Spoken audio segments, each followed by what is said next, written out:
Hi friends, welcome back to my channel.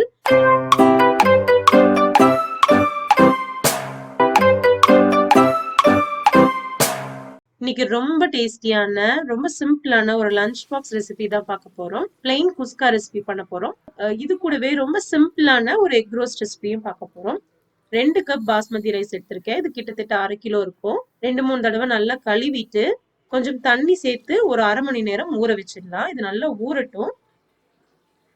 Egg roast பண்றதுக்கு ஒரு 6 முட்டைய வேக வச்சிருக்கேன். இது நல்லா வேகட்டும். இப்போ ஒரு குக்கர்ல 4ல இருந்து 5 டேபிள் ஸ்பூன் எண்ணெய் சேர்த்திருக்கேன். 4 ஏலக்காய், 2 ஸ்டார் அனீஸ், 4-5 கிராம்பு, 2 துண்டு பட்டை, 3 மராட்டி மொக்கு, 1/2 டீஸ்பூன் கல்பாசி, 2 பிரியாணி இலைய 1-2 கசக்கி உள்ள சேர்த்துக்கோங்க. அப்ப ஃபிளேவர் ரொம்ப நல்லா இருக்கும்.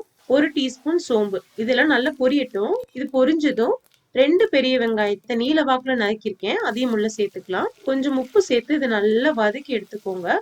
வெங்காயம் ஓரளவுக்கு வதங்கினதும் 4 பச்சை மிளகாயை உள்ள சேர்த்திருக்கேன். பச்சை மிளகாய் நம்ம நறுக்க வேண்டாம், அப்படியே சேர்த்துக்கலாம். இதையும் நல்லா வதக்கி விட்டுடுங்க.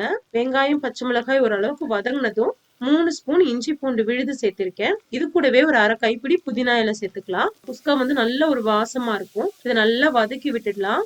வெங்காயம் அந்த இஞ்சி பூண்டு விழுதெல்லாம் நல்லா பச்சை வாசனை போற அளவுக்கு வதக்கிக்கோங்க. 4 தக்காளியை நீல வாக்குல நறுக்கியிருக்கேன். அதையும் உள்ள சேர்த்துக்கலாம். தக்காளி நல்லா மசிய கொழைஞ்சு வேகணும். அது வரைக்கும் நல்லா வதக்கி விட்டுடுங்க. இந்த அளவுக்கு நல்லா மசிஞ்சு வதங்கி இருக்கணும். அதுக்கப்புறம் தான் நீங்க தயிர் சேர்த்தணும். ஒரு 1/2 கப் தயிர் உள்ள சேர்த்துக்கிறேன். 1 டீஸ்பூன் பிரியாணி மசாலா, 1 டீஸ்பூன் மிளகாய் தூள், கொஞ்சமா மஞ்சத்தூள் சேர்த்து நல்லா வதக்கி விட்டுடுங்க. பிரியாணி மசாலாவோட லிங்க் நான் டிஸ்கிரிப்ஷன் பாக்ஸ்ல தரேன், செக் பண்ணி பாத்துக்கோங்க. இதை நல்லா வதக்கி விட்டுடுங்க. வெங்காயம், தக்காளி, இஞ்சி பூண்டு இதெல்லாம் நல்லா மசிஞ்சு வதங்கணும். எண்ணெய் பிரிஞ்சு நல்ல ஒரு தொக்கு மாதிரி இருக்கணும். அந்த அளவுக்கு நல்லா வதக்கிக்கோங்க. நம்ம வதக்குறதுலதான் இருக்கு இதோட டேஸ்டேவும். நல்லா வதங்கினதுக்கு அப்புறமா நம்ம ஊற வச்ச அரிசி உள்ள சேர்த்துக்கலாம். ஃபர்ஸ்ட் அரிசி மட்டும் உள்ள சேர்த்துக்கோங்க. இதை நல்லா கலந்து விட்டுடுங்க. மசாலா அந்த அரிசியில நல்லா கோட் ஆகட்டும். நல்லா கலந்து விட்டுடுங்க.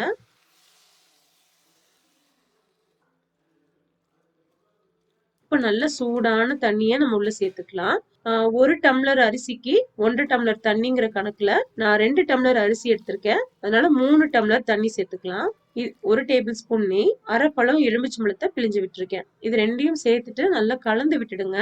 இது நல்லா ஊர்ன அரிசிங்கிறனால 1 டம்ளர் அரிசிக்கு 1/2 டம்ளர் தண்ணி சேர்த்திருக்கேன். நீங்க சப்போஸ் ஊற வைக்கலன்னா 1 டம்ளர் அரிசிக்கு 2 டம்ளர் தண்ணி நீங்க சேர்த்துக்கணும். இது ஒரு நிமிஷம் நல்லா கொதிக்கட்டும். கொதி வர ஆரம்பிச்சதும் குக்கர் மூடி ஒரே ஒரு விசில் மீடியம் ஃப்ளேம்ல வச்சு ஆஃப் பண்ணிடுங்க. ஒரு பேன்ல 2 டேபிள் ஸ்பூன் தேங்காய் எண்ணெய் சேர்த்துக்கோங்க. நம்ம வேக வச்ச முட்டையை இந்த மாதிரி கத்தியில நல்லா கீறி விட்டுடுங்க. அப்பதான் மசாலா எல்லாம் உள்ள நல்லா இறங்கும். எண்ணெய் நல்லா சூடானதும் ஸ்டவ் ஆஃப் பண்ணிடுங்க. இல்லைன்னா லோ ஃப்ளேம்ல வச்சுட்டு ஒரு 1/2 ஸ்பூன் மிளகாய் தூள், 1/4 ஸ்பூன் மஞ்சத்தூள், கொஞ்சமா உப்பு சேர்த்து அது நல்லா பொரிஞ்சதும் நம்ம வேக வச்ச முட்டையெல்லாம் உள்ள சேர்த்துக்கலாம். மசாலா ஃபுல்லா நல்லா கோட் ஆகணும். அந்த அளவுக்கு நல்லா வதக்கி விட்டுடுங்க. இந்த மாதிரி நம்ம பண்ணும்போது முட்டையில நல்லா மசாலாவும் இறங்கியிருக்கும். அதே மாதிரி முட்டை நல்லா மொறுமொறுன்னு வெந்திருக்கும். ரொம்ப சூப்பரா இருக்கும். கண்டிப்பா ட்ரை பண்ணி பாருங்க. இப்ப 10 நிமிஷம் ஆயிடுச்சு. குக்கர் ஓபன் பண்ணி பார்க்கலாம். ரொம்ப ரொம்ப சூப்பரான செம்ம டேஸ்டியான பிளெயின் குஸ்கா ரெசிபி ரெடி ஆயிடுச்சு.